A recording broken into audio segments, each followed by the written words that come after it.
هەر بۆیە کاتێ و ئاەتە دابەزی وأنذر عشيرتك الأقربين أي پیغمبر عليه الصلاة والسلام دي إنذار بدا خزمك سكاركت أواني كان يزقن ليتوا آموشگاریان بکە و ئینزاریان پێ بدە کە جەهەنەمێکەیە چاوڕێیانەکە معسیەتی خوانەکەن و بەخسەی تۆ بکەن خڕیانی کردەوە هەمویانی خڕەوە کرد بانگیانی کرد فەرمووی یا معشر قڕیش ئەی قڕیش اشتروا أنفسكم من الله لا أغني عنكم من الله شيئا نفسي خوتان بكرنا ولا أجري جهنم نفسي خوتان بكرنا ولا غزبي خوا بطاعتي خوا من هجد صلاتكم نيبو إيوا يا بني عبد المطلب يا عباس بن عبد المطلب أي بني عبد المطلب أي عباس إمامم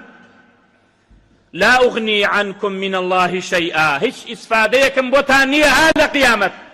خوتان بو خوتان هول بدن يا صفية عمة رسول الله صلى الله عليه وسلم يا فاطمة بنت رسول الله صلى الله عليه وسلم أي فاطمة يكشي في غنبر أي صفية اشتروا سلوني ما شئت لا أغني عنك من الله شيئا لا أغني عنك من الله شيئا للا إخوة هجد صلاتك نية أقرتو معصيتي من بكي أي فاطمة يكشم ده صلاة بوت نية أي صفية ميمكم نكي چیت هەیە لە دنیادا بۆ خۆتە هەوڵ بدە و قەبر و قیامەت خۆت پڕەوە بکە بەکردەوەی چاکە من هیچ دەسەڵاتێکم نییە لە ڕۆژی قیامەت بۆ ئێوە ئیتر خەڵک بەچی مەغرور بووە و بەچی خۆیە خەڵەتێنێت ئەمەش ئەوە ئەگەیەنێ براکانم وتمان نەسەب و حەسەب لە ڕۆژی قیامەتە خوددا ئەفەرمێ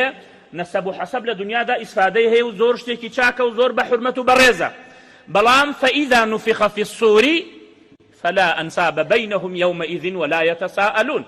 كان نفخ سور ليدرا بو قيامت يتر نسب نامينيه بو لبرو يوم يفر المرء من أخيه وأمه وأبي تولى باوك دراكي لقيامت لدايك دراكي لخيزانك دراكي لمنالك دراكي خوايا همي بك جهنم وبس برزقارن بين نسبي چي وخزمي چي ومامي چي وفلاني چي خدا آخر ما خيرك وبرحمي خوي رحمة ليبك